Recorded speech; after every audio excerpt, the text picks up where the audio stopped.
तीन दो इᱧ झिंगे बड़गे रे ओना किछु प्रॉब्लम होई कान तिᱧa नो इᱧ प्रॉब्लम दो हुᱭᱩᱜ ᱠᱟᱱᱟ ᱱᱚᱣᱟ बड़गे ᱨᱮᱱᱟᱜ ᱪᱮ ससांग ᱠᱟᱱᱟ ᱢᱟᱱᱮ ᱢᱤᱫ ᱛᱚᱢᱛᱮ ᱥᱟᱥᱟᱝ ᱠᱟᱛᱮ ᱯᱷᱩᱴᱠᱟ ᱯᱷᱩᱴᱠᱟ ᱟᱨ ᱪᱮ ᱱᱚᱝᱠᱟ ᱪᱟᱞᱟᱜ ᱠᱟᱱᱟ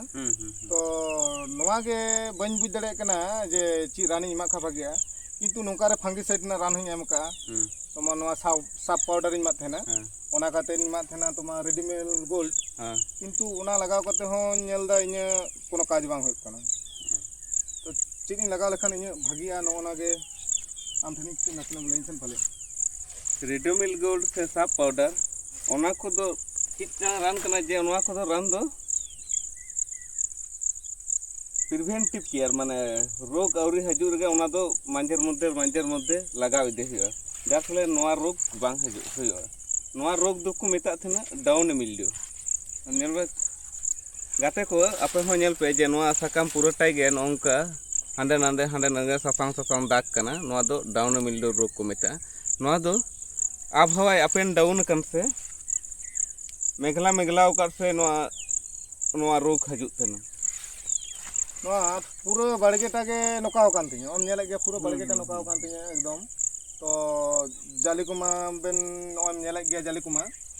प्रचुर जाली कना ओय नोंडे खन फेट खन नो जाली नेलो कना मिटटेन बारिया पिया पुनिया मोड़े तुरुई 7 8 9 10 माने जहां तने सकाम मेना उनर गे जाली मेना तिᱧa फलन हो भागी के थाहे कना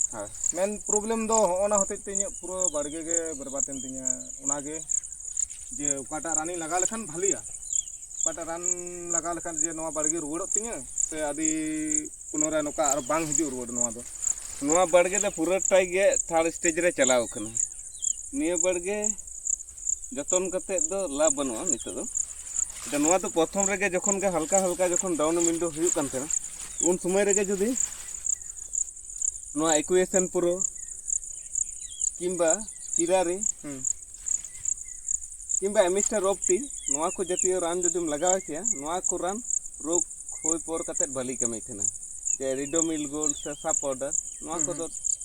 रोग होय पर दो बाय कमी थेना नोआ को दो रोग औरी हुयु लहार गे नोआ को रान लगा लेखा नोआ को रोग बाय होतन चलाव कते नोआ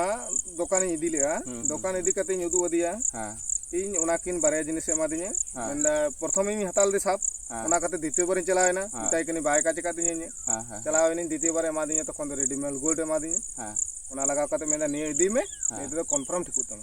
किंतु प्रथम स्टेप को जहां नोआ साप पाउडर लगा के बाय ठीक लेना तापर ओना कहला कते दुकान मिताई कना इन दो बांग ठीक कान तिने तले कोनो किछु आर मेंदा बांग तले भाले रानी इमाम कना नोआ रान लगा में जहां बुन मेंदा रेडीमेड गोल्ड ओना लगा कते हो इन बांग माने कोनो ये बांग है कान तिने जे इन परिवर्तन एन तिने ओना को लगा कते तले इन निये प्रॉब्लम रे न्यूर कना मेंते नोआ दारे नितो इन ठिकु तिने से बांग ठिकु तिने जो जलेमा पुरोटा के भागी निये दारे ठिकु किंतु नोआ रे प्रचुर खर्चा लगा में उन खर्चा कते लाभ बना नितो दो एई परे दोनु करेन किरारी स्प्रे हुई तमा ए परे नोआ रे उनी रोड ठीक कते जाते नाड़ी को आरो ठेला उनका लेकाते आरो पीजीआर आरो सार को एम हुई तमा तले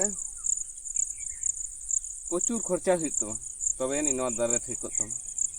ताले इने नितो दो खर्चा कते दो ताले इने दो नोआ दो कोनो लाभ बनो बोया को आपे हो नुई बोया लेका आलू पे ठोका जे दुकानदार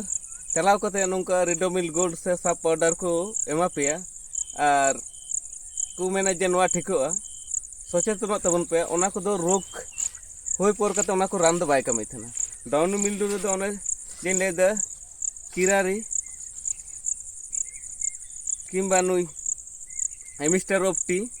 किंबा इक्वेशन प्रो नोआ को रान गे नितो मार्केट रे भली कमी दा डाउन मिल दो रोग रे दो ना रोग होय पर कते दो हना को रान दो बाय कमी थना